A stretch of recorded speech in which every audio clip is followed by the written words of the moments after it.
Okay, so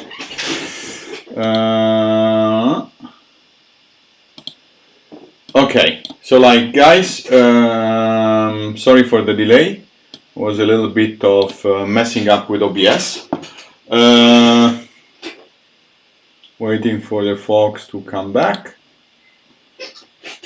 All right.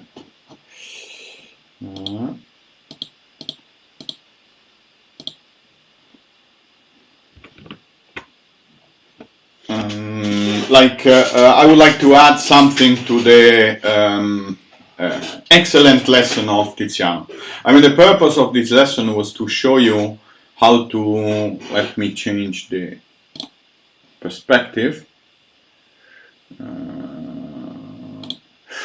The purpose of this lesson was to show you the how to put together parts. So now it's very common that in a complicated system, in a complex system, you have many little modules that are interacting with each other. Like what you have seen in this proof of concept, basically, is how you could register a camera, so like find the position of the camera given a set of 2D projections just by knowing how the world looks like, which means how the points are in the environment. This is an essential step that is typically used in visual odometry, which is that the process of tracking the position of a camera into a static scene where the camera is moving. It's like basically what you do in this context, and we will have an idea, I hope, at the end of this lesson. What you do is that starting from an initial set of points that you obtain somehow, you determine the projections, and then determining these projections, you register your camera by using PICP, and then you triangulate the new set of points based on the new features that you have seen, like you determine the 3D position of these next points, and then you use these next points to augment your model, and then to carry on the registration at the next step. When the new image will be coming, you just go on, you register with respect to the previous set, and you add new points to the scene, and so on and so forth. So this is more or less the idea of underlying visual odometry, where the epipolar geometry that we will see in the second part of this lesson is only used at the beginning for the initialization. Okay. Now let me recap. I added to the slides of generic registration problems of last time a more in-depth explanation of the exercise that shows you two potential ways of approaching the problem. The exercise that I've assigned you last time was having 3D points, a known model consisting of n points in the 3D space, and being able to observe from a generic observer not the position of the points relative to the observer, but just the direction, which we could represent as the word point expressed in the sensor frame divided by its norm.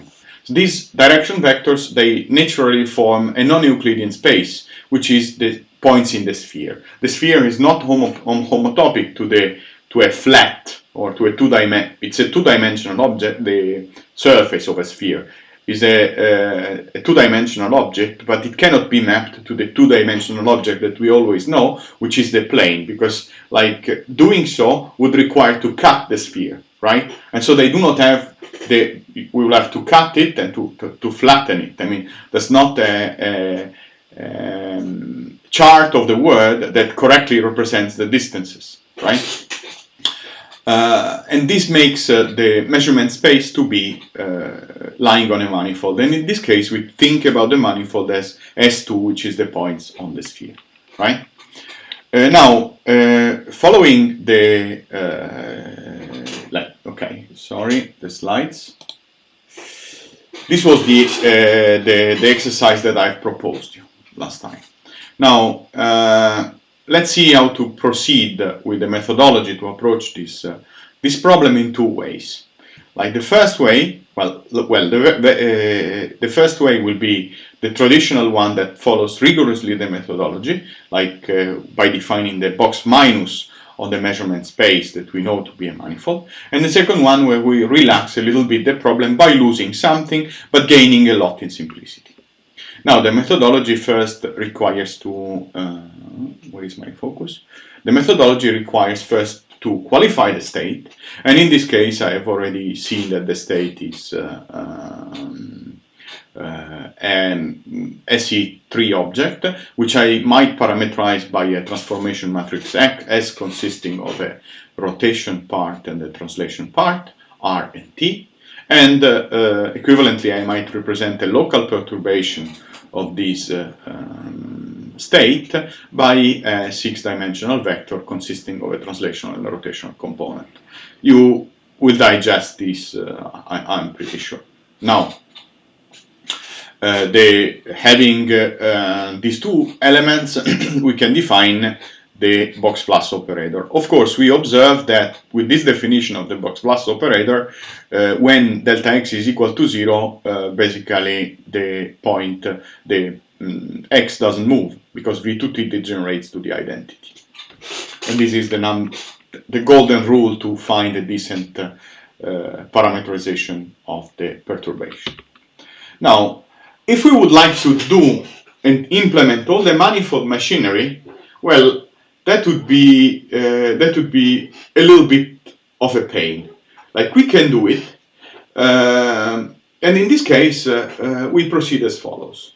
So the points are on the sphere, right? So we can represent our measurement as unit vectors, x, y, z. Of course, this is an over-parameterized representation because we have 2 degrees of freedom for identifying a point in a surface, but we just like say, okay, we use 3 because in the big Z I can do whatever I want. It's like in the big S, x. Then to measure the relative position of 2 points on the sphere, what might make sense is to measure the angular difference, like between these 2 points. Or let's say I have a point in the sphere, I have a sphere, and I have 2 points on it, right? What I could do to measure distance on the geodesic, which is the real distance on the Earth, so to say, would be to take this one direction vector from where I want to measure the distances, and then apply to the sphere a rotation that maps this point from where I want to measure the distances along the x-axis of a 3D reference system, right? Okay, I do this once. And then from this point, I could measure the azimuth and the azimuth, which is the rotation, the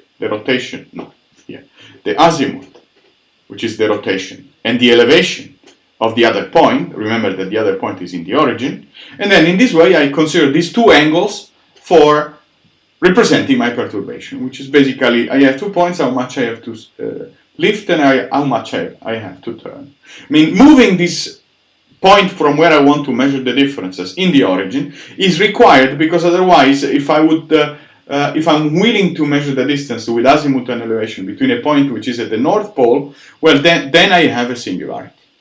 Okay. Okay. So, like, how could we do in this way? Well, we could first construct a rotation matrix starting from this 1 point on the sphere, in a way that this rotation matrix will have the x-axis parallel to the point on the sphere, right? That's easy. The first vector of my x matrix is I think I have written some, okay, I didn't, x-axis which is parallel to this. Then I have to choose a y-axis which is lying on the plane z equals to 0, and it's orthogonal to this x-axis that I have chosen. Okay? And then I can do it simply by enforcing that the cross product between the y-axis that I'm looking for and x is that the dot product between x and y is 0, and that the z component of this newly found vector is I have to put it to 0. In this way, I'm guaranteed that it lies on a plane. Then I have 2 vectors. I could construct the z-axis as the point which is normal to the 2. Okay. Then at this point I could compute a rotation matrix that effectively maps my point Z2 in this case, which is the point from where I want to measure the distance in the origin, but just by pre-multiplying this matrix for both the left point and the right point. Okay, for both Z1 and for both Z2. In this way, well, I can directly go to the azimuth and elevation, and or if I want to use a more complicated machinery, just compute the equivalent matrix for the second object, and then multiply the inverse of this R2 times R1, and then calculate the angles, let's say, from these two rotation matrices. Okay. Of course, in doing this calculation, I will figure out that one of the two angles will be 0 because we didn't do any rotation along the y. We did only along the x. We only did a rotation along the y and a rotation along the y and z and y. Okay, and that two numbers will represent my relative angle and my perturbation on the sphere. This is one way. It's possible. It's really complicated. And imagine that after you write this immense function, you also have to derive it. Thanks God, we might have mechanisms such as the autodiff that will help us in carrying on this task, or the numeric differentiation. But you see that the box minus might become a program. It's not just like so it's an equation, of course, but it's so complicated that you need a program to write it. Okay. Then what we did to simplify our existence by losing something was another story. Was simplifying the problem and considering as the distant difference between points in the sphere, just the Euclidean difference between these 2 points. Okay, so we have one more degree of freedom. Of course, in this case, we lose something along the gradient because there will be degenerated configurations, like where you have 2 points like that, one on one side of the sphere and the other one on the one side of the sphere, that will give you a gradient which is in the opposite direction, which will go inside the sphere, will not twist along the sphere. So we lose some convergence property. But the simplest way to approach this problem is say, okay, it's so complicated, I don't wanna do it. I just consider the so-called chordal distance. Okay. Then after I do that, well, everything becomes straightforward and follows basically the same mechanics that you have seen in PICP, only that instead of we lose the multiplication by the camera k, and instead of having the proj function, we have the normalized function.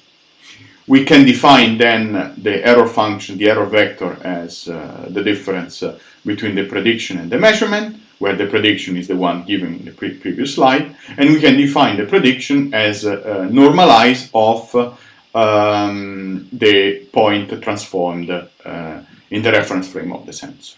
Then box plus, and we call this point transform P prime with I. Box plus in this object will result in calculating the V2T over the transform point. So we have to bloat the perturbation delta x into a rotation matrix and a translation vector and multiplying it by the predicted point. We can do so because basically we know that we will have to be differentiating only with respect to delta x and not with respect to x. So we can hide this variable.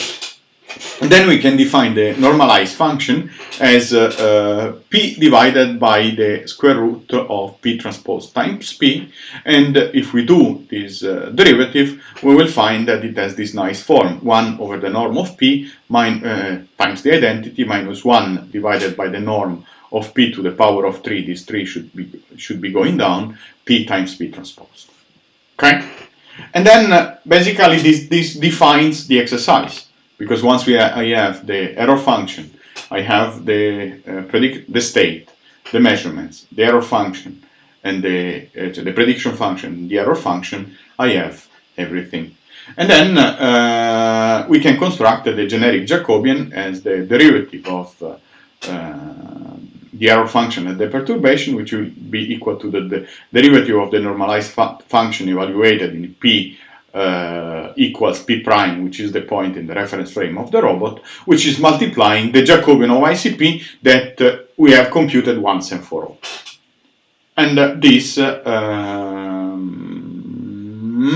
okay, this is a mistake, and this is a mistake in the slides, just forget this part, I will update it, and then in the end this will be my error function, and this is what you find in the exercise. Now in the Octave code you have a fantastic folder tools where I put a lot of little Jacobians that might come in handy for your calculations.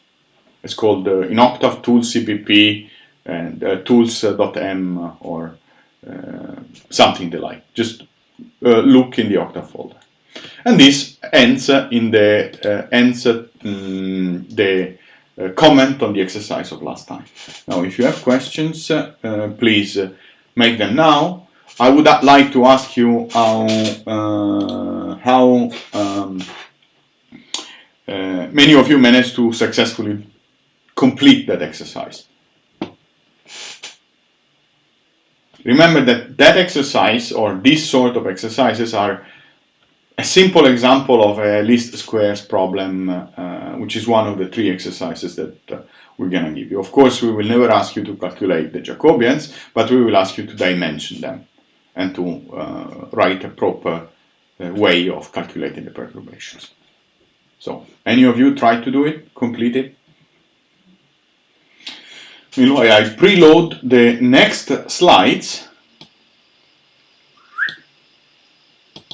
Boom. Waiting for some feedback. And I see no feedback. Tiziano, can you try to write something on the chat so that at least I know that whether it's working or not?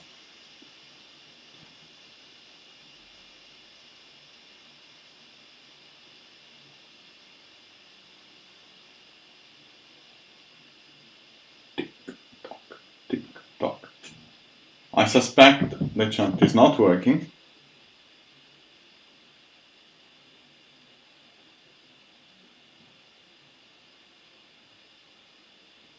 Ah, funziona. Yeah. Okay.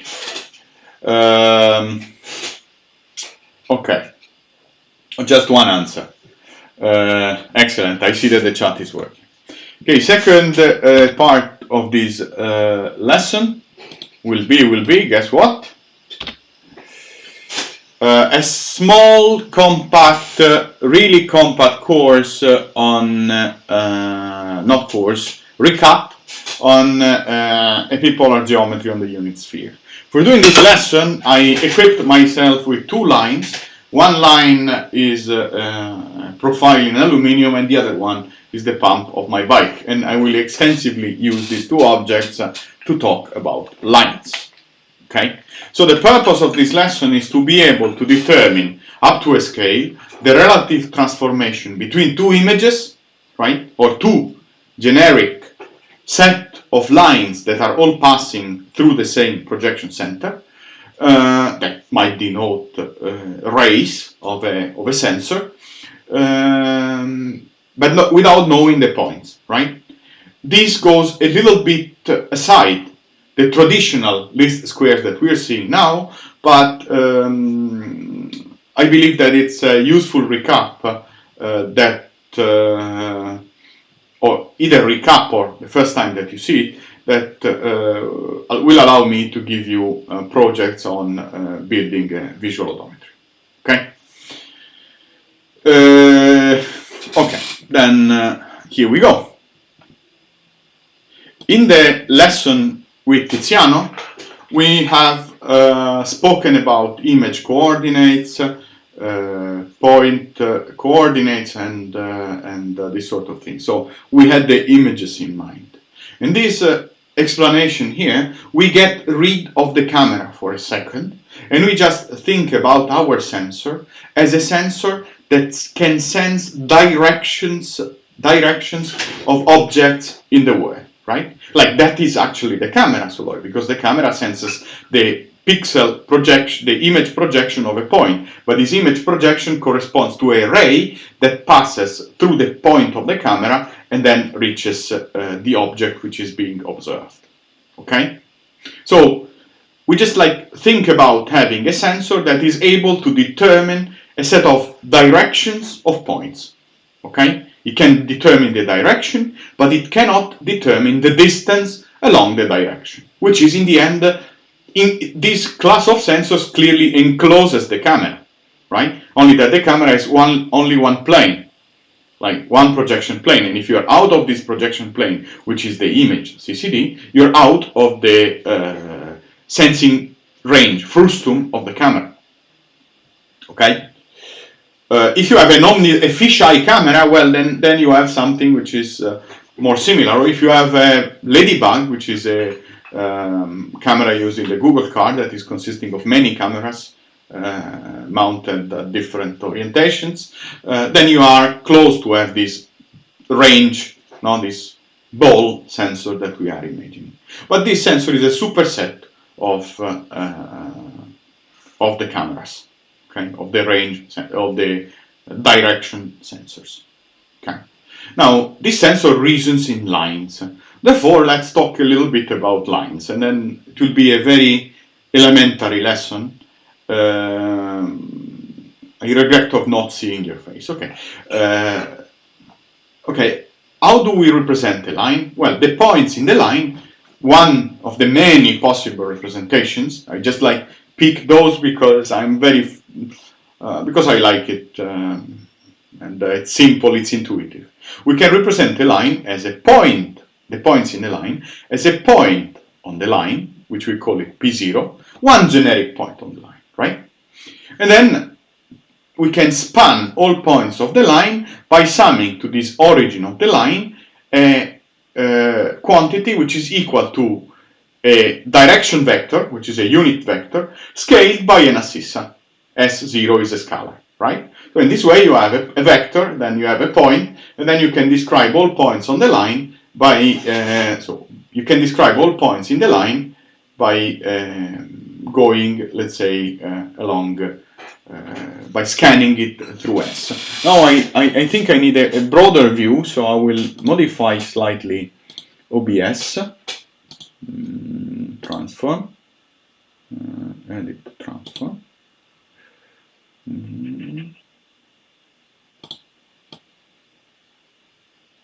Yes, 300 and 200. 200. No. 200.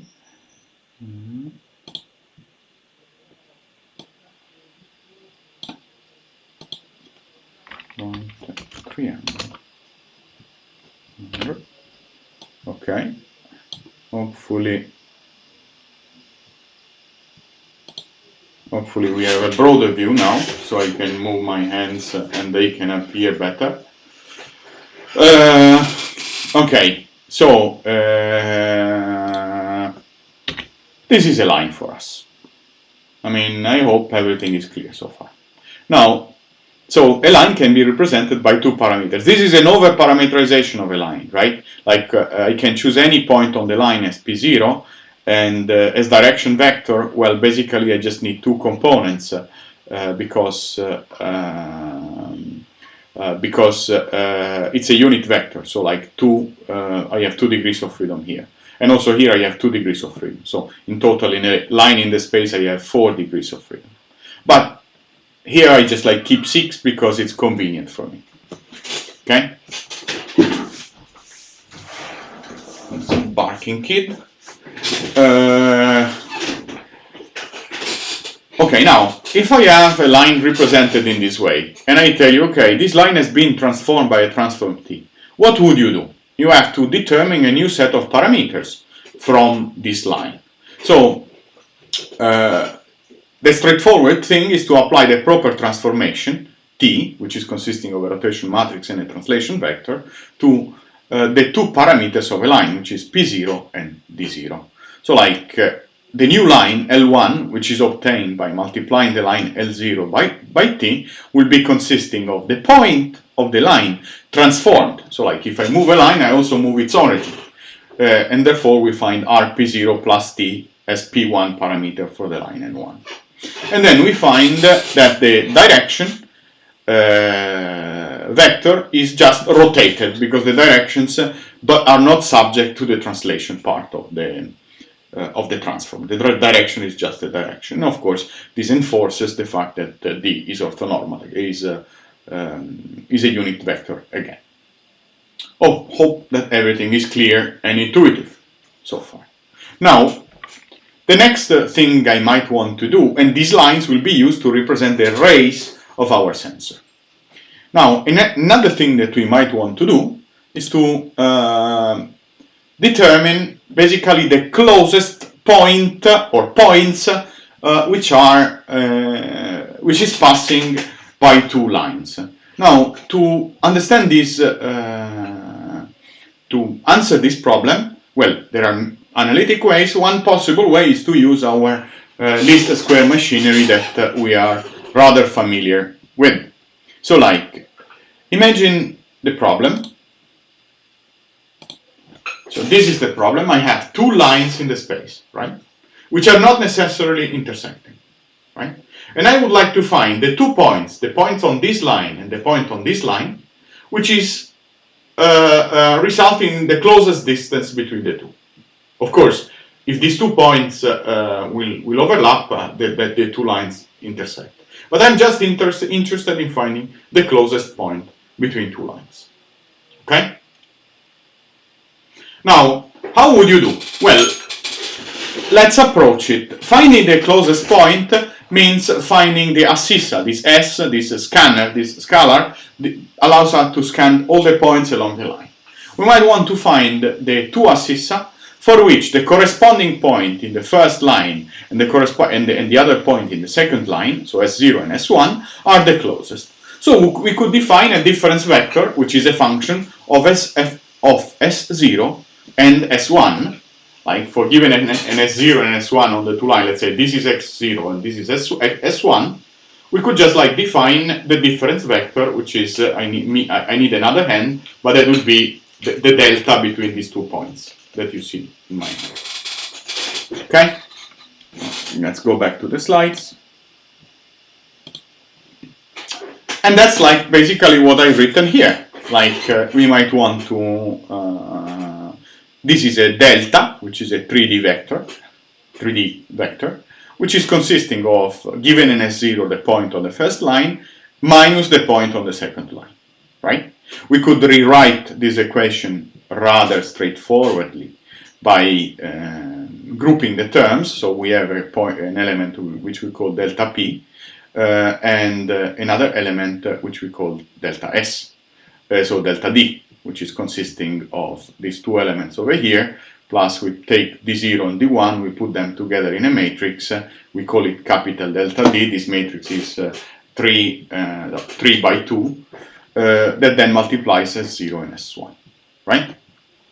And then we might want to find the minimum norm solution of this system. That you can do it is a linear system, and you just like want to find the minimum norm solution, which now you start seeing that it's nothing else than that can be easily derived by least squares, and we determine S by resolving this linear system. Actually, a minus is missing here, but doesn't matter. I mean, you can also swap P0 and P1 in delta P, and then you will get the minus. And this process will return you the two assissa, 2S0 and S1, in the two lines for which the distance of the points is the smallest. Okay? It's like, why the hell do you have to tell us this closest point thing? Well, imagine that if I want to, I have two cameras, right, or these ray sensors, and I know the relative position between these two ray sensors. And then, given these ray positions, I want to triangulate, I want to instantiate these two rays, I want to figure out a potential point in the world that could be consistent with these two observations. Like, to this extent, I need to carry on the so-called triangulation. And in order to do triangulation, that should work also if the lines don't intersect. I mean, at least we should get an approximation of it. Then what I might want to do is to find these two closest points on the two lines and then choose as the point in the world the midpoint, the point which is in the middle between these two, just as the average between the point corresponding to S0 in the first line and the point corresponding to S1 in the second line. And this allows us to triangulate points given two of these direction sensors that observe the same object. Okay, because the same point will be corresponding to the two corresponding rays in the two devices. Okay, so we now know a very simplistic way, which is called the midpoint, to triangulate points. Okay.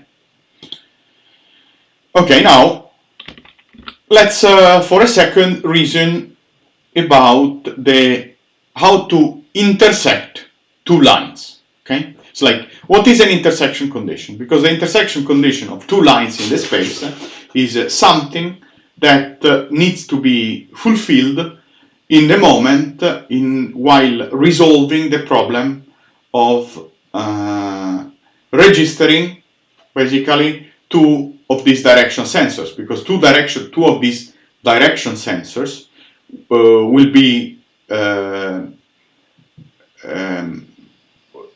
transformed in a relative consistent manner if all the lines that correspond to the same points intersect, right? So we need to figure out to elaborate a little bit on this intersection condition of the lines. Okay? So now, when is that two lines intersect? Okay, the very first solution will be to go to the previous problem, to resolve the problem of the intersection, and then to find the two abscissa and to measure the distance of the points. This is an algorithmic solution that doesn't really go well when you want to use this as a constraint. Okay? Yet one could use it, but okay, then we want to find an analytic condition which is exact when two lines intersect. And we just think about the geometry. Then two lines intersect. These are two lines which are non-intersecting. Okay, these two lines do not intersect. But then what is a measure of their intersection? Well, it's their, let's say, minimum distance. Okay, the minimum distance between these two lines could be obtained straightforwardly by considering, first of all, the vector which is normal to the two. Do you see any perspective? Yes. The vector which is normal to the two lines, which will be a vector like that. Okay. How to determine this vector? Well, a vector which is orthogonal to the two lines is just obtained by the cross product of the two directions, d0 and d1. And then I have this one vector, right? And then I might decide to normalize it if I want. Clearly, if the two lines are parallel, then this vector is not defined, because two parallel lines never intersect. But if they are not parallel, what can we do? Well, what we can do is to take this vector, which is the difference between the vector, which is the direction orthogonal to the two lines, and then onto this orthogonal direction we could take two generic points on the lines, two random ones, right? Doesn't matter which one we take, and we can take the delta between these two points on the line and project it onto the orthogonal direction. Projecting means doing the dot product. I mean, observe that if we take the dot product of this delta, or the difference between 2 points in the lines, and we project it along the orthogonal direction between the two, this quantity will not depend on the 2 points we choose, because no matter which points we choose, their projection on the orthogonal direction will be the same. Okay? And when will this equation will be 0? Well, of course, if d0 and d1 are parallel, but we don't want to consider this case. We just consider the case where d0 and d1 point to different direction. Well, this condition is verified when the two lines intersect. Because if two lines intersect, just take the two lines for an intuitive explanation and rotated them in a reference system such that the z-axis of this reference system is parallel to the orthogonal direction, right? So in this way, if you look at the lines from a side, you would see two parallel lines from this other perspective, right? But then this distance between the parallel lines is just the projection of P0 and P1 on the orthogonal vector. So this is the orthogonality condition, okay? So if this equation is verified, so it's equal to 0, actually this should be not a bold 0, just a normal 0 because it's a scalar, then the two lines are parallel. Understood? Questions? I would like to have some feedback.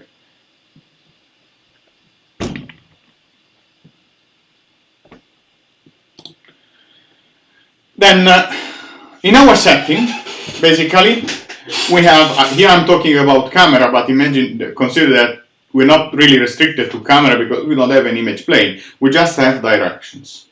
Now, let's think about the intersection condition of a set of these directions that are observed by a sensor. Okay.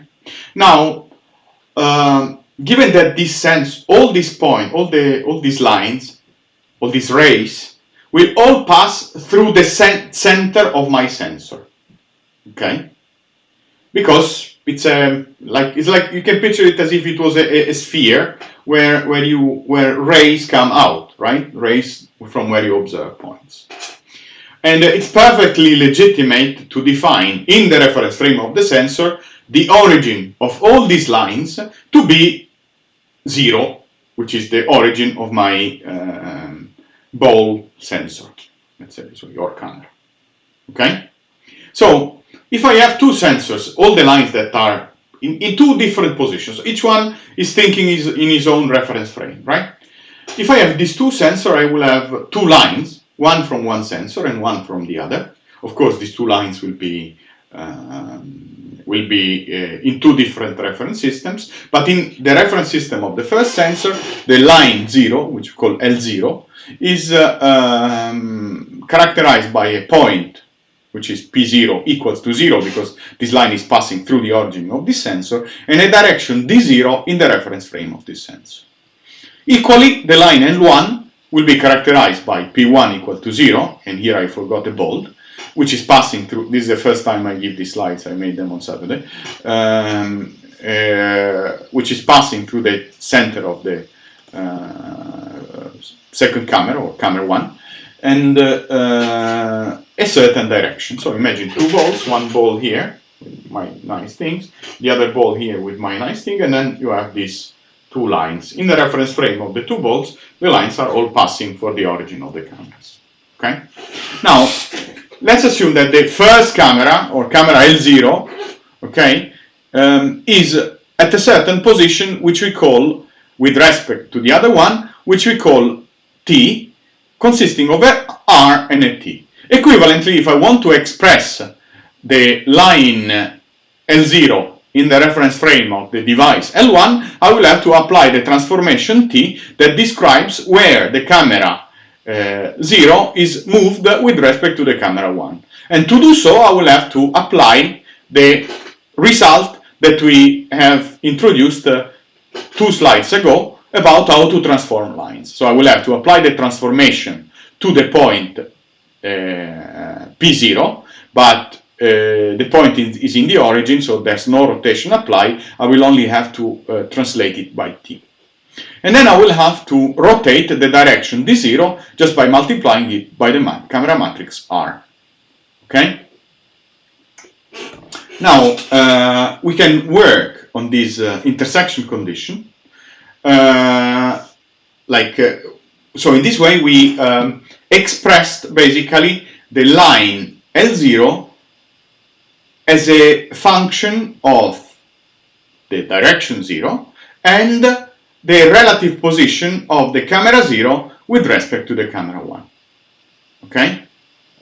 Now, if we want to enforce, if we want to say, okay, given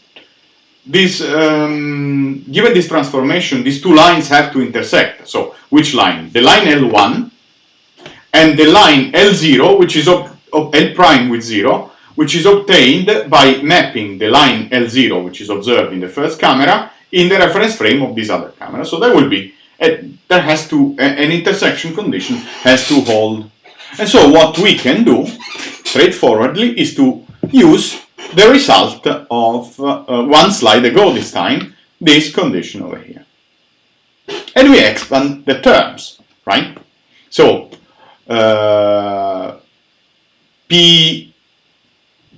P0 minus P1, so P0 minus P1 will just become T, because P1 is 0. And the second part, then D0 will become R D0, and D1 will stay D1. And this is the intersection condition. Now, if you Google for the dot product identities, dot cross product identities, you will find a very nice page on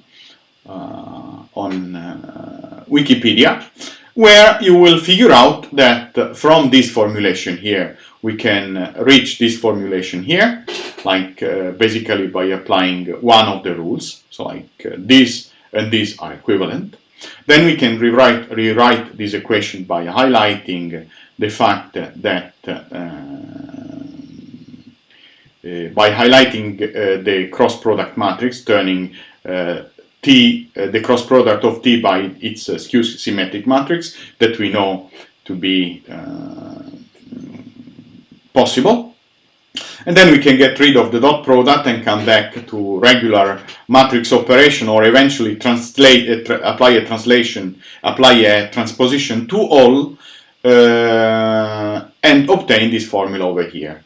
Now, you might observe that going from here to here, I might have had to transpose also the skew symmetric matrix. But since I'm interested in the orthogonality condition, that in the intersection condition, that means equals to 0, and considering that the transpose of a skew symmetric matrix is its opposite, I just like put T cross here instead of T cross transposed, which is equal to minus T cross. Okay? Then we find this fantastic equation here, and we call this matrix, which is a scalar, right? So this is true if, given R and T, D0 and D1 represent two lines, then two directions that intersect in the two spheres. And we call this matrix here E to denote the so-called essential matrix, okay, which is a famous object in computer vision. We immediately observe that the essential matrix has this equation here provides so admits infinite to the one solutions, because if I multiply this equation by a scalar, well, this equation should be 0 when it's verified, and 0 multiplied by any scalar gives you 0. Where do I put this degree of freedom? Well, this degree of freedom, I put it in the translation T. And this is consistent, because if I have two objects that are whose rays are intersecting, I cannot tell how far are this object once I have adjusted the orientations and the scale, their position up to a scale, because I could just like slide in and slide out, and the lines will keep on intersecting. So basically, albeit here I have 6 apparent degrees of freedom, in fact I have only 5, because T is defined up to a scale. And these 5 degrees of freedom are the degrees of freedom of the essential matrix. Okay? So it can be constructed by 5, knowing 5 things, okay? Which is R and T up to a scale, cioè the triangles and T up to a scale. Okay? Now, from the computer vision or CV machinery, what you typically do is to having a bunch of lines, right, or directions, you calculate this E matrix. Then what I want to go now, what I can tell you, but you get E, you don't get R and T, right? So what I want to tell you next is how to determine from this E, R and T, and if they are unique or not. Okay? So the next topic of this next slide will be extracting R and T from E. Okay? Tell me if there is something which is unclear. Okay, and this is the process. Seems very long. I need to put oil in my chair. Let's see, yeah, I can see the audio. Or I have to lose weight. I don't know, one of the two. So our topic will be: I give you E, and then you have to extract R and T. Of course, you will find T up to a scale because E is some numbers, but we have already said that there are many E's. Because T is can vary, can change. Okay. What does it mean? Well, once again, if we observe the construction of E, we can immediately figure out that E is constructed by the product of R, which is full rank, and a skew-symmetric matrix, which has rank at most 2. Okay. So we can immediately say that the rank of E has to be smaller or equal than 2. Okay? Very good.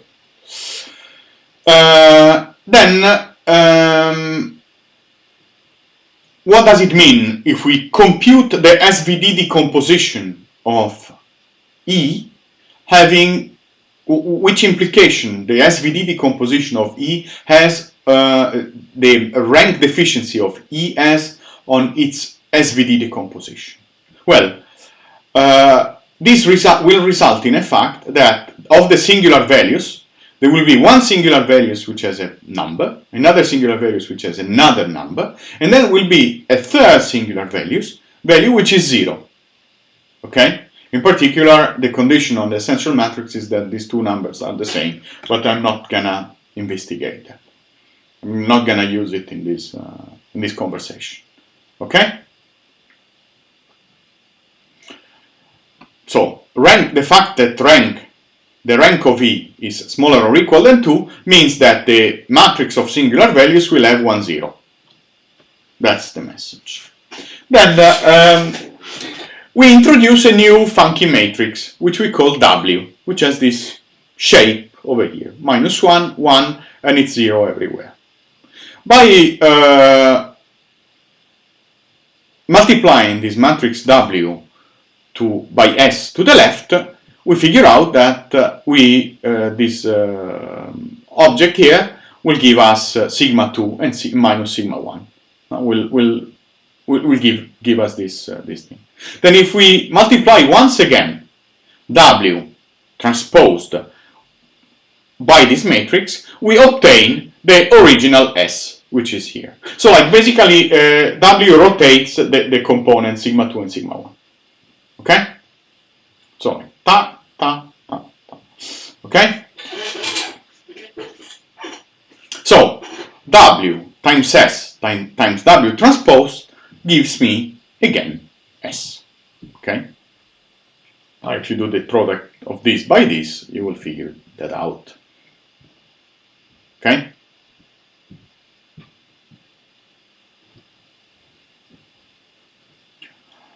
Alright, so now having said so, we observe that we could replace in the SVD decomposition of A all this formula over here. U, W, S, W transposed instead of S. Okay, it's like our game or in this extraction is basically to decompose E in a rotation matrix and into a skew-symmetric matrix. If we manage to do so, we manage to extract the rotation and the translation. This is what we want to do. And to do so, we start from the SVD decomposition.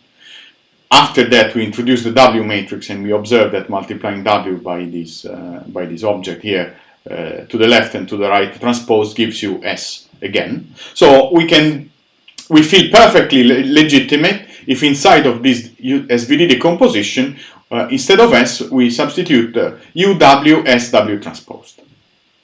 Okay?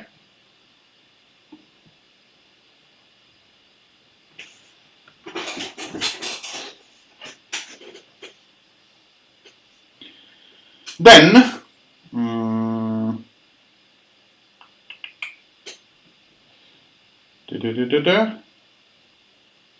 another thing that we can do is to introduce in this matrix over here, like in this decomposition that we have done, we put in V transposed and V in between, right? Like between W and between S. After doing so, like by some magic means, we figure out that this is a rotation matrix and this is a skew-symmetric matrix. Well, basically we have successfully extracted R and T from E, just like by algebraic manipulations. Okay? And this is our game on how to extract R and T from E. We have to do SVD decomposition, we have to plug in the W matrix, and then we can group the terms. Here, R is a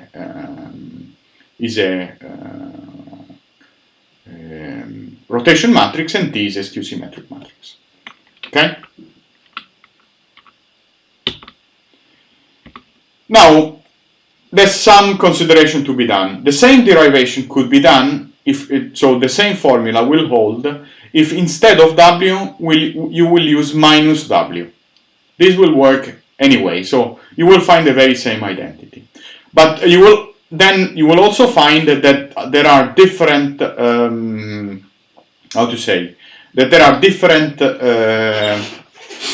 manipulations, different values for R and T, because W changes. And equivalently, also for T, you have to consider T and W and W transposed. And also for T, you have to, here there is a mistake, I told you the slides have to be revised, you have to consider T and minus T. Okay, I'm noting the errors of the slides. So like, we have to do this job for T minus T, W's and W and W transposed. And this will give us 4 possible solutions. Okay?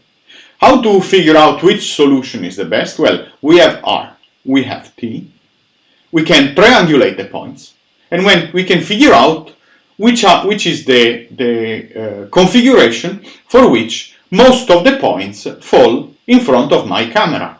How can we figure out with the formulation of the lines that I've given you whether a point falls in front or behind this device?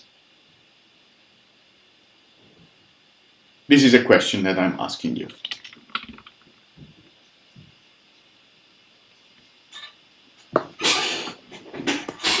So, question: how can I figure out whether if the direction vector exits the camera, how could I figure out whether the closest point falls for an assista which is behind or in front of the line? Well, if the direction is exiting, the S should be positive, right? In front, in the positive part of the line. So we could determine it exactly. S, not X, S, Akash, S. But yes, that's the answer. Exactly. Okay, so now, if I give you E, you could extract R and T, right? That's the mechanism. And you do this by SVD decomposition. You also have a bunch of example programs that I've loaded you in the repository. I have to make them perfectly consistent with the slides, but doesn't change much. Now, the second question that I'm giving you is how to estimate E. So now the other problem, so now we are able to, given 2 points, 2 lines or 2 cameras, we are able to triangulate the point because we just like project the two lines and we find the closest point, and then we choose the triangulated points as the point in between. First part. Second thing that we are able to do is to, given an essential matrix which has to respect the intersection constraint, we can determine the rotation and the translation that generated that essential matrix, and that we have done in the previous slide. Then the third thing that we might want to do is to determining E. Determining E, so this is another problem. We have these two sensors that are observing these directions, all of them, like many directions, and we would like to calculate the matrix E. Okay? How to do that? Well, we have to think about our input. Our input is a bunch of directions, right? We have a fantastic essential constraint here that says that if I have a point d prime in one camera, an essential matrix, and a direction d prime in one camera, an essential matrix, and a direction in the second camera, this must hold. Okay? Let's parameterize my essential matrix as this. Here I just highlighted the numbers that form it. Right. Now, I have a set of directions, and then, man, you are now least squarers, and then you can imagine that what I can do is to figure out so this value here will be 0 in case everything perfectly matches, but will be different from 0 if I have some problems, right? Like, so I could just minimize the sum of the squared errors, let's call it errors, as a function of E. Okay? And choose as E star, which is the vectorization of E, it's like a vector of 9 components, the vector that minimizes this sum over here, the E that minimizes this sum over here. Okay?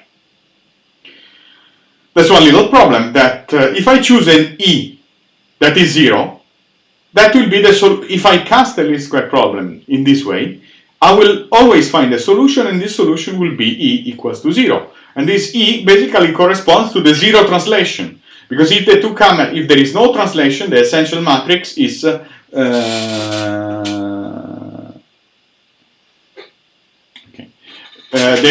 essential matrix is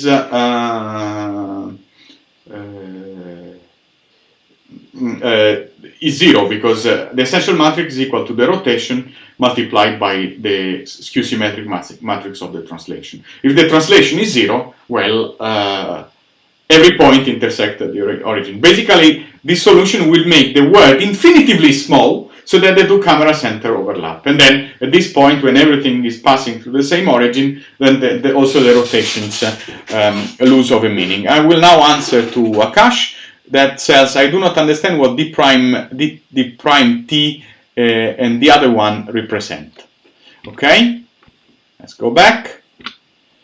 D prime, this is d prime,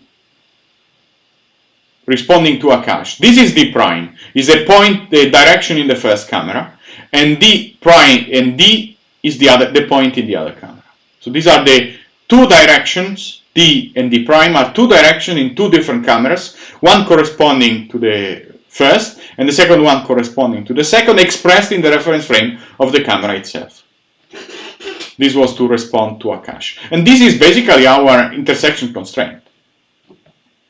So in finding E, we are minimizing the error of the sum of the intersection constraints. In general, we have many directions that intersect, and so we have D1 and D prime I and D, so you have many points, right? So many directions that intersect. Akash, tell me if I answered you. Now, before I introduce the least square not a least square formulation, the cost function that we want to minimize. But we figure out that if we run straight least squares to this problem, we will find a trivial solution all the time, because E equals to 0 makes everything easy. So we need to constrain the solution to fix a given norm basically to my translation vector, or given norm to my matrix. And so we will enforce that its norm, so the norm of all elements of E, so E11 to the square, E1 plus E12 to the square, and so on, is equal to 1. Okay? Yes, the argmin represents all the elements in E. I'm answering to Luca. So here I should put, so E, the small e is just the vector writing of E, which is corresponding to all the elements stacked in a 1 by 9 vector. Okay? Very good. So now we start, and we start carrying on our estimation. The very first thing, remember that we at a certain point will have to introduce a constraint. Now, let me call x prime, y prime, and z prime the elements of D, and x, y, z the elements of D prime. Okay? Now, if I just omitting the indices for clarity, I could straightforwardly write this product as the product of a 1 by 9 vector multiplied by the stacked elements of my matrix E. Okay? So like this dot product will be dx, so x1 and x prime multiplied by E11 multiplied x plus x prime multiplied by E12 multiplied by y of this D, and so on and so forth, right? So this matrix A, which here I wrote without the index for just simplicity, depends only on the points, okay? So basically I could write the intersection constraint as a matrix A that multiplies all the elements of my vector E. No? It's just a row vector. Okay? Then minimizing, if I write explicitly the norm will be E transposed, A transposed multiplied A multiplied E, because it's like this element here transposed multiplied by this element again. Okay? If I do so, you can immediately see that you can bring in the summation, because E appears does not depend on the index, and so you can assemble a matrix that you will call H, just because it sounds. Yes.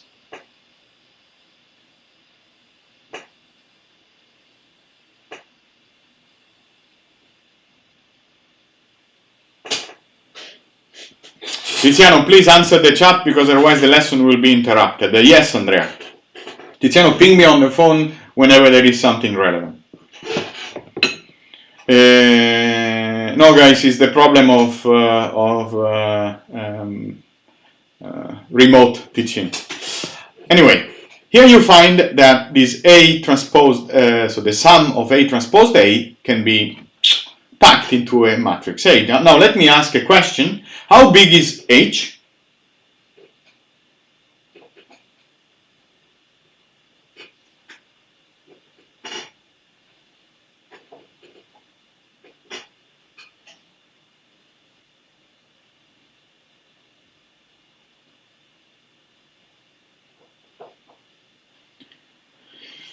Latency. This is what we want to. Here we massaged our epipolar constraint, and yes, 9 by 9. It has to be 9 by 9, because if E is 9, okay. But this wouldn't solve our problem, because we have to enforce the constraint, and the constraint is that E transpose times C should be equal to 1. Why 18 by 18? Okay. Now, this is a wonderful least squares minimization problem, right? And imagine that our equation to minimize is E transpose H E, right? Such that E transposed E is equal to 1. Okay? Now, constraint minimization should ring a bell, because we can use the Lagrange multipliers to approach this problem. Like the problem is that we want to minimize, this is our f of x subject to this constraint, which is g of x. So the very first thing to apply the Lagrange multiplier, we will build the Lagrangian of this function, which contains f of x, or f of e in this case, minus lambda times the equation of the constraint. Okay, this is a new function in e and lambda. Now look for analysis 1 or 2 when this method has been introduced. We just applied here. We can calculate the derivative of this Lagrange multiplier with respect to e, which will be straightforwardly equal to 2h e if we derive this part. Remember that h is symmetric and is a symmetric matrix, right? So it's equal to its transposed. Minus the derivative of this object here, which with respect to e, which will be equal to lambda e. Okay, because the derivative of this with respect to e makes gives 2e, and then we have the lambda, just the derivative of a matrix equation. Okay. If we derive the Lagrange multiplied with respect to lambda, clearly we get the constraint, because then we get only the g of x in the terminology of Lagrange multiplier. Remember that in order to minimize, we have to set this to 0 and this to 0, right? Setting this to 0, look at this equation over here. Doesn't ring a bell? 2av minus lambda v equal to 0.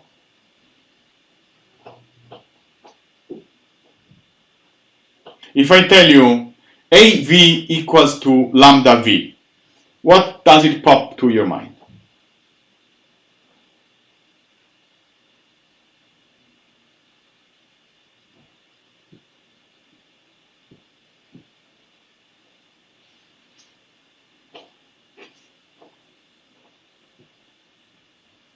Yes, an eigenvector problem. So we already know that our essential matrix, our E vector, should be an eigenvector of the matrix H. So then we have 9 solutions, because H has potentially 9 eigenvalues and 9 eigenvectors. Which one do we choose? Well, in this case we look at the cost, right? And then to each eigenvector we have an attached eigenvalue. By using this formula over here, we figure out that h times e is equal to lambda e, right? So now, if we choose, let's say that e1, e2, ej are the 9 eigenvectors of h, which one do we choose? Well, we will choose between the 9 the one that makes the cost function, which is this one, smaller. And then figuring out that he is equal to lambda e, we can directly calculate the cost function just by taking the using the eigenvector definition. We figure out that this product here is equal to E transposed lambda E, because HE is equal to lambda E. Of course, the lambda should be the correct lambda associated to the J, to the corresponding eigenvector. Well, E transpose times E has to be the norm, right? So basically the eigenvector is we have to pick up the eigenvector that corresponds to the smallest eigenvalue. And this will be the solution of the essential matrix. Okay? So our game is that we start from a set of directions, and then from this set of directions we can straightforwardly, with this simple algorithm, so we construct H, we extract the eigenvectors, and we pick up the eigenvector corresponding to the smallest eigenvalue. and we have found the solution of our essential matrix. Of course, this solution will be not defined if there is no translation between the two cameras. Okay? And then we are done, guys. Then we are done for boosting the our visual odometry, because the game will start as follows. We have one camera, like one sensor. We move a bit. Assuming we know correspondences, we can calculate the relative transformation between the two. How? First, we calculate the matrix E. Then, from the matrix E, we extract all the R and all the T that to it correspond. No? So there will be all the R and T. There will be 4 possible solutions. For each of these possible solutions, we triangulate the points, and we pick up the solution that has the maximum,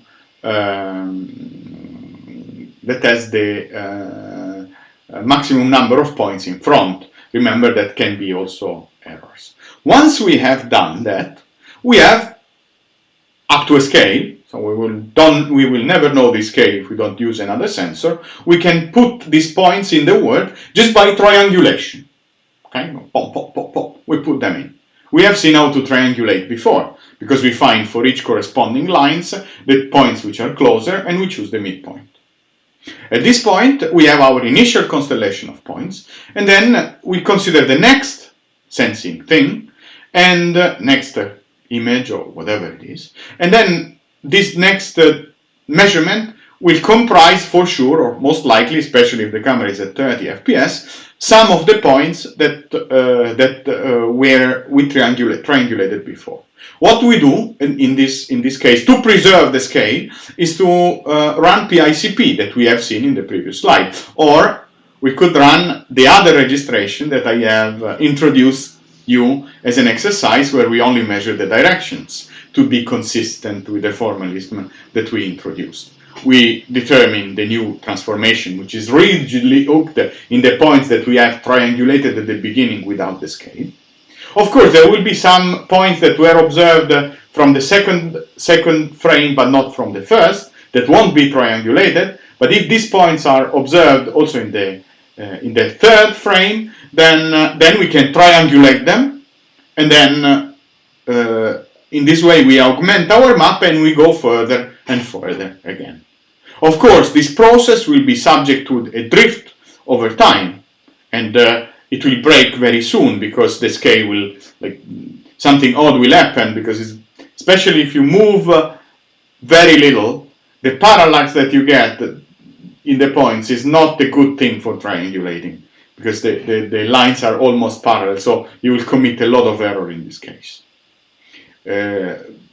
To this extent, we will learn techniques on how to refine this estimate in, I believe, 1 lesson and a half, or approximately like that. Now, we go to some consideration regarding using this algorithm over here, which is called the 8-point algorithm. We need 8 correspondences. The E matrix has only 5 DOF, because there's no element, no position where we enforced that the two eigenvalues, the two singular values are equal, which is one of the constraints of the E matrix. In fact, there are more complex solutions that require less points, 7, 6, and optimally 5. They are really complicated. Their difficulty grows with the inverse of the number of points to implement. In fact, normally using the 8 points algorithm is used. The 8-point algorithm is not used to estimate the essential matrix. Is used to estimate in epipolar geometry another matrix, which is the fundamental matrix, which has in fact 7 degrees of freedom. Which has 8 degrees of freedom, and it's obtained by multiplying the essential matrix by the inverse of the camera matrix. Normally, standard pipeline works with in a pinhole setting works with fundamental matrices. But I just wanted to give you another view of these epipolar things. I also think that there is some error in the derivation of the essential matrix that I have now to cross-check. My eyes crossed while entering the formulas in OpenOffice, but I will put the updated slide soon. Now,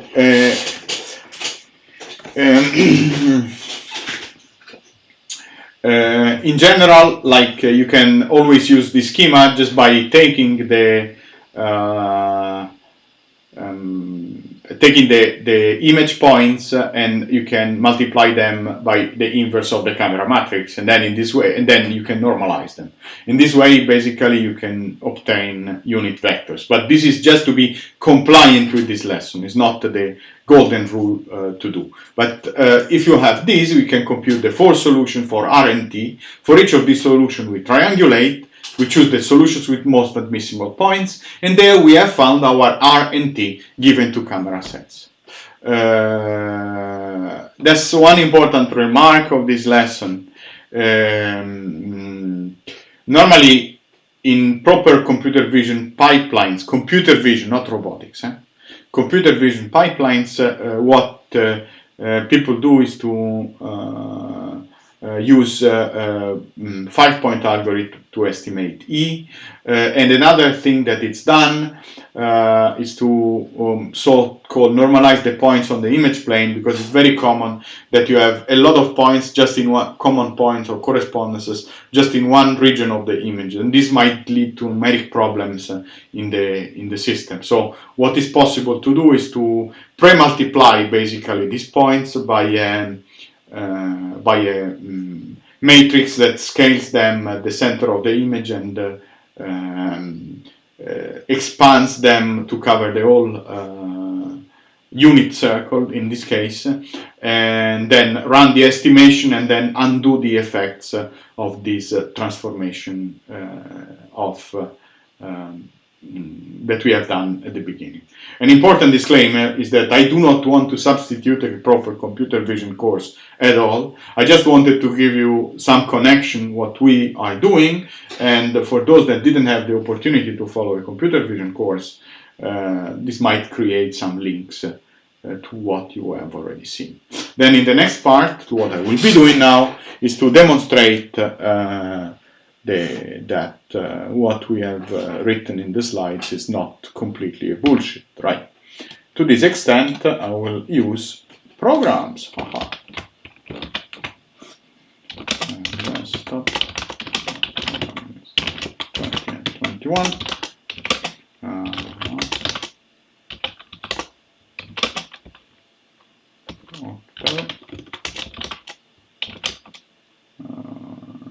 Tools. So in this folder, guys, you have fantastic. I will change a little bit the profile,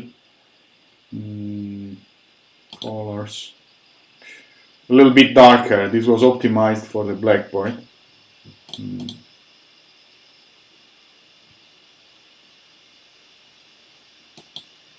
No.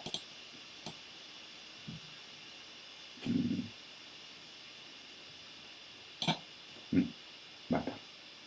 This was optimized for the blackboard, for the projector. Projective geometry. Haha.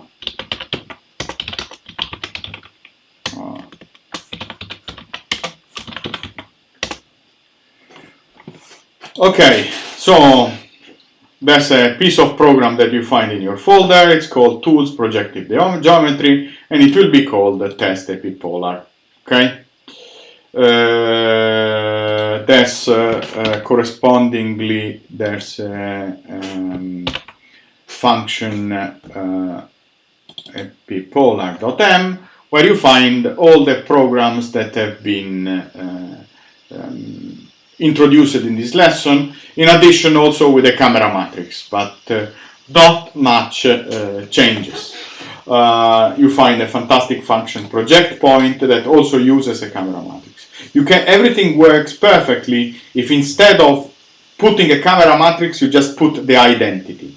If instead of putting k you put I, right here, so if you set k to I, you will find that everything is consistent with the lesson that I've just given you. You have a fantastic function which is called project points. In this case, you just check also that the points is inside the image plane. In our case, we might just check that the z is positive if we want to concentrate of an hemisphere. Another function which is called prune projected point pairs.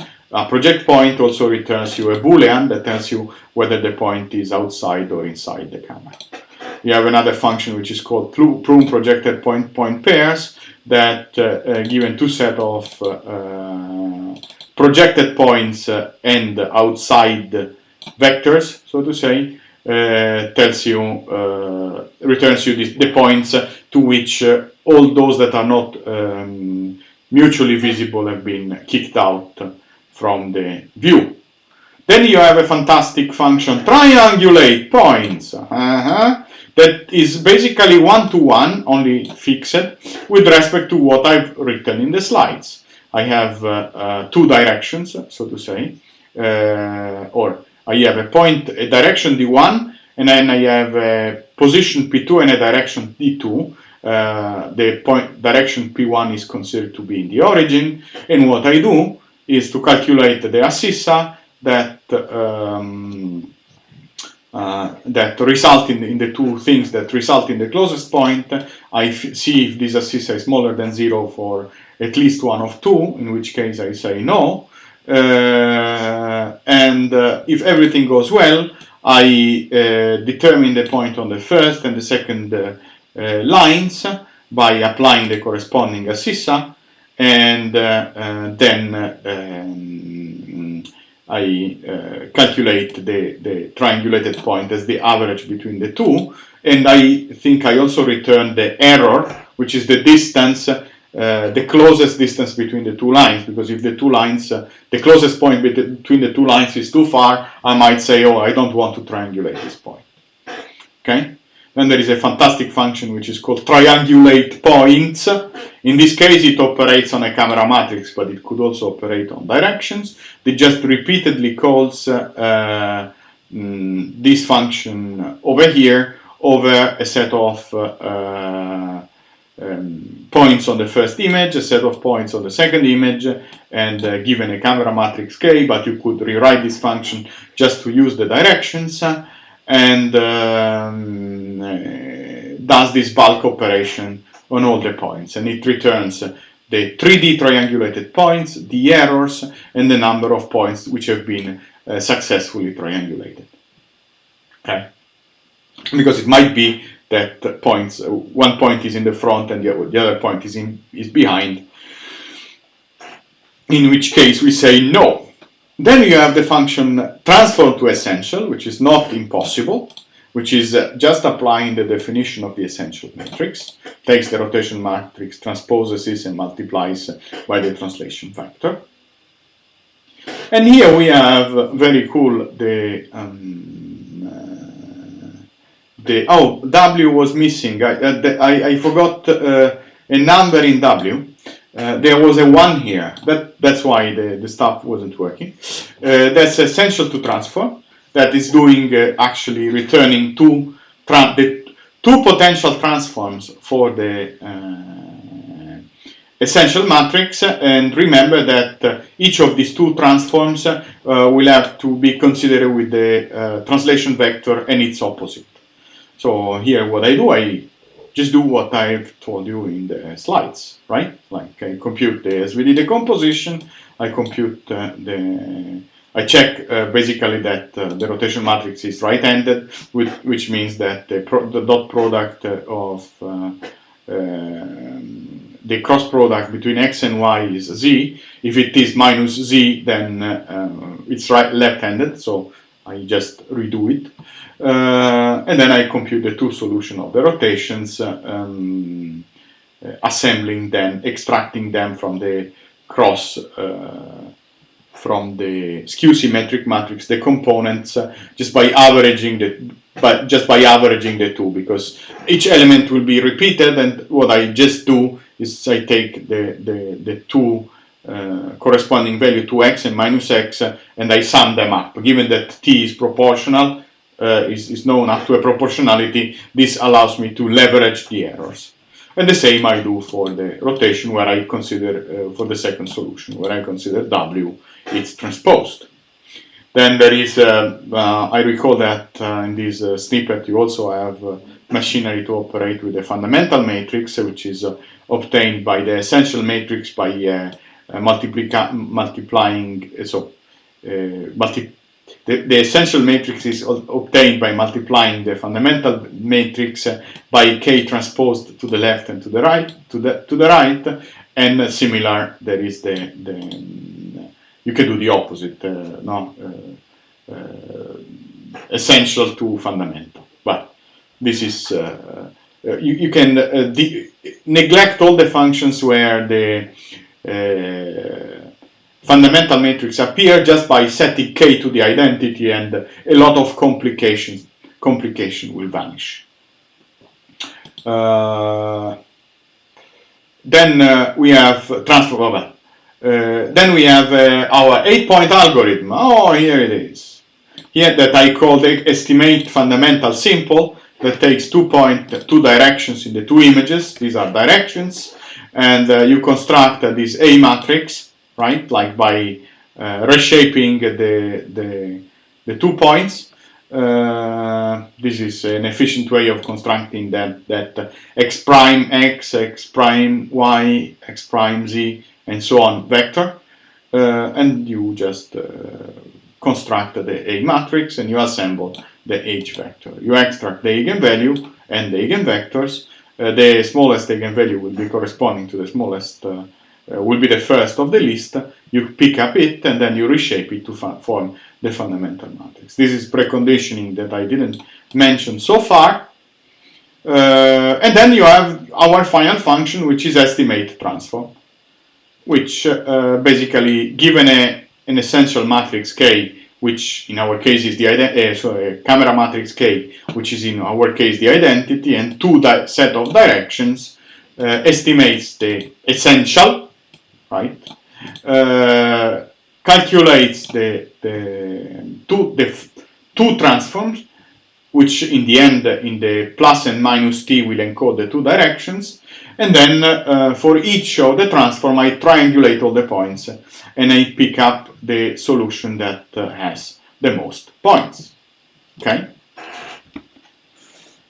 And then to test it, then we have the famous gedit test epipolar, that I will put it here, and I will run Octave.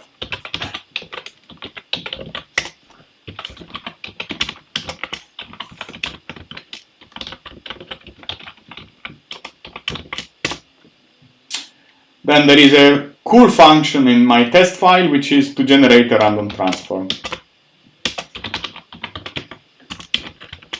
Oh, because each time I just generate a random transform and it never really, like, so I just, to generate a really random transform is not easy, let's say this way. So I generate a random matrix, I calculate the SVD decomposition, and then I assemble R from U and V transposed. All right. Then we can, there is a function which calls test triangulate points. I invite you to look at it, which is this one, that generates a set of points, basically P1 and P2. So generates a set of points in the word, and then it projects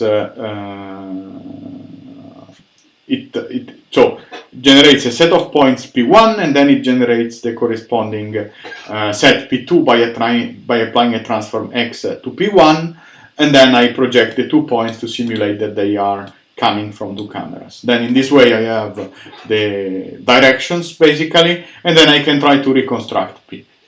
Okay, so let's see. test triangulate points. We'll try by removing some of those. Okay.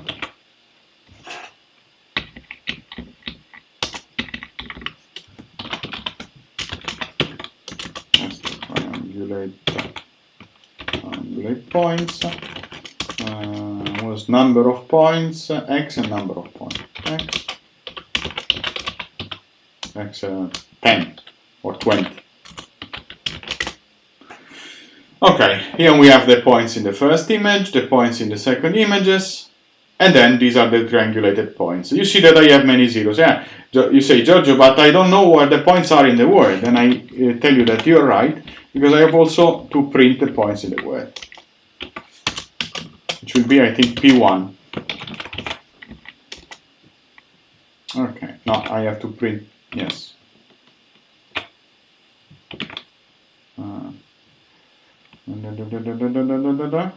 P1 and P.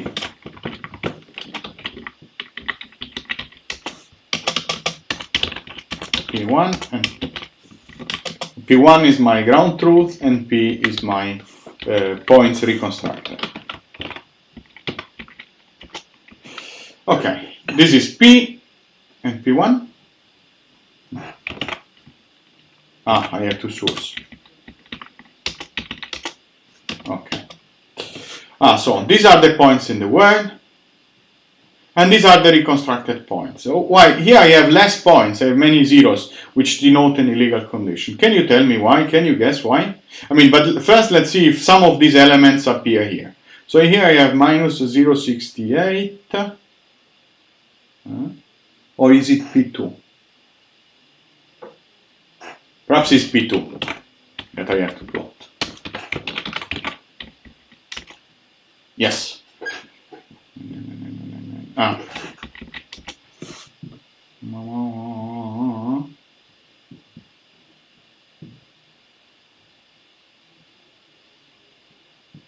Minus 2. No. No, I plot both P2 and P1.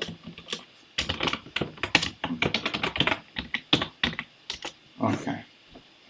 So, okay, yeah. P1 was the correct solution. So here I have less points and not always the same. Why? Well, it depends on where the points are spawned. And remember that in projecting the points, I was deleting the ones that were behind the camera, so the ones that were involved.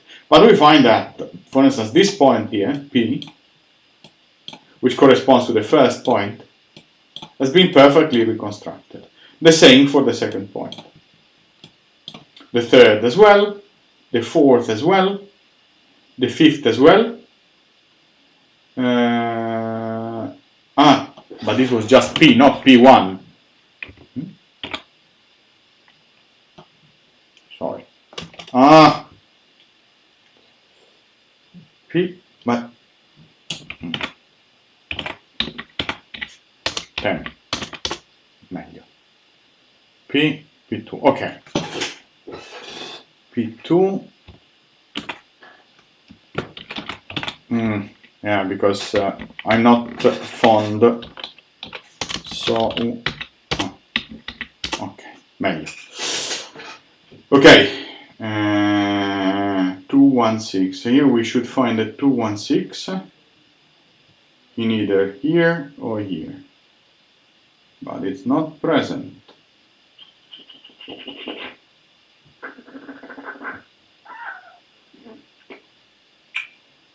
Okay.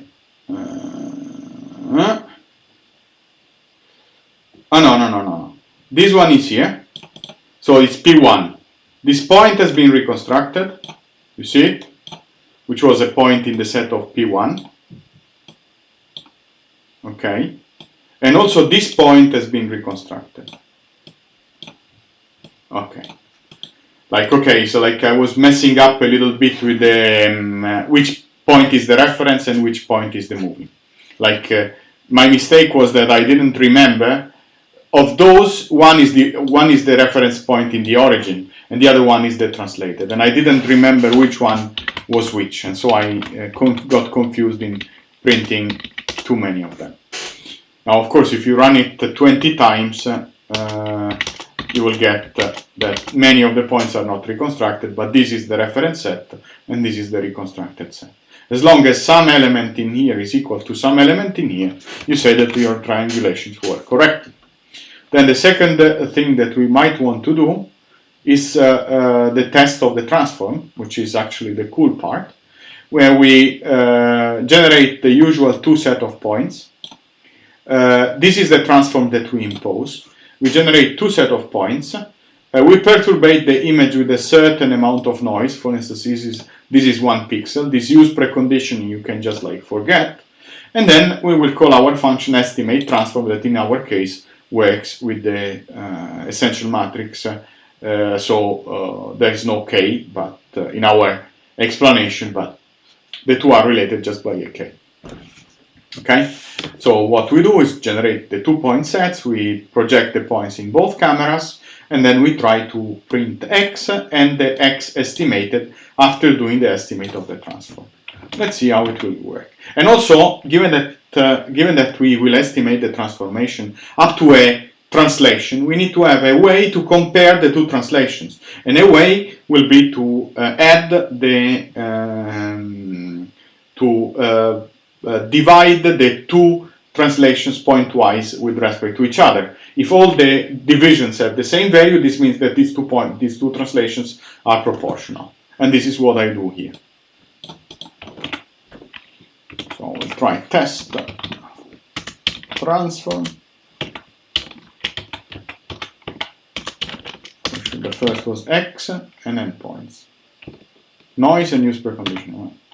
X with 20 points and zero error.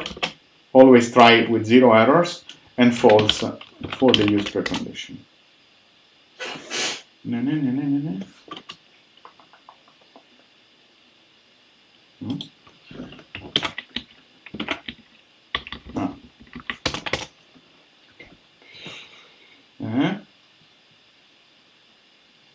There is something odd with this program now.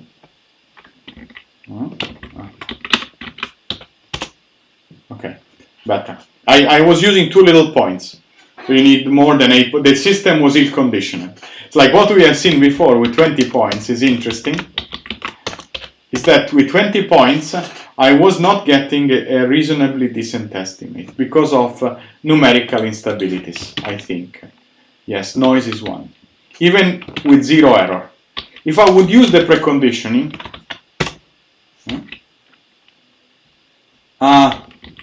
you know what, guys? These 20 points are projected, right?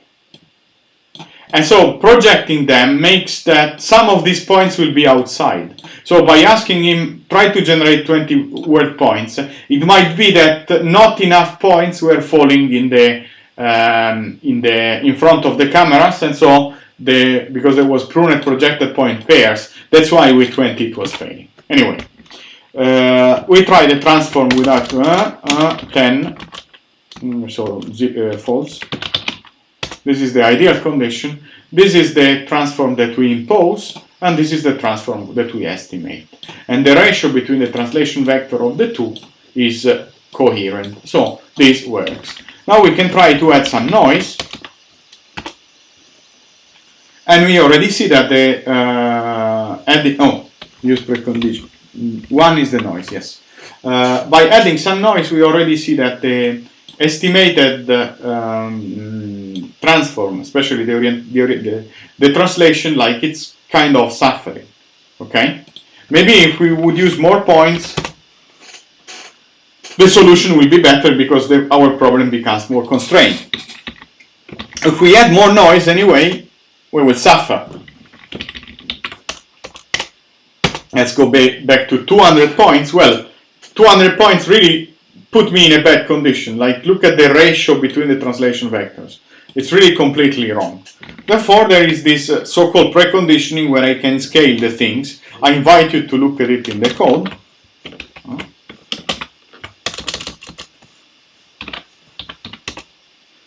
for which typically the situation goes better. This is just a numeric manipulation of the matrix that serves to put most of the points in the center. And then here you see that, okay, there is a lot of noise, but not so many. Of course, if I would put more points, the situation will be even better. So what we have learned in this lesson is basically that first I have to fix the slides by putting a 1 at the end of W. Second, we basically have given you, I've given you a lot of snippets, right? Pieces of program that you can use in other projects, in other things, and you know how to do it. Now, I conclude the last, let's say, 5 minutes by telling you how to estimate the, so this year probably I will assign the project of doing a visual odometry with a fisheye camera. That has been a thesis so far, but I think now we know enough that we can turn it to a project, at least in simulation. Where the game will be, you have a set of directions, you move, you have to intersect the direction, and then determine the points, triangulate, and then run PICP on this set over and over. And at the end, you also bundle everything in order to get the optimal, the estimated that minimizes the reprojection error over all images, which we will learn in the next. I think this lesson was quite dense and long. Please do the exercises, play with code, and let's see each other on Friday. If you have questions, I stay in. If you have questions, write them on email to Tiziano and me, and we will open the next lesson with the questions. Recall that some of the slides that you have seen today need to be polished.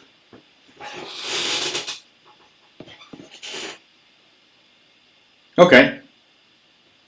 Ciao.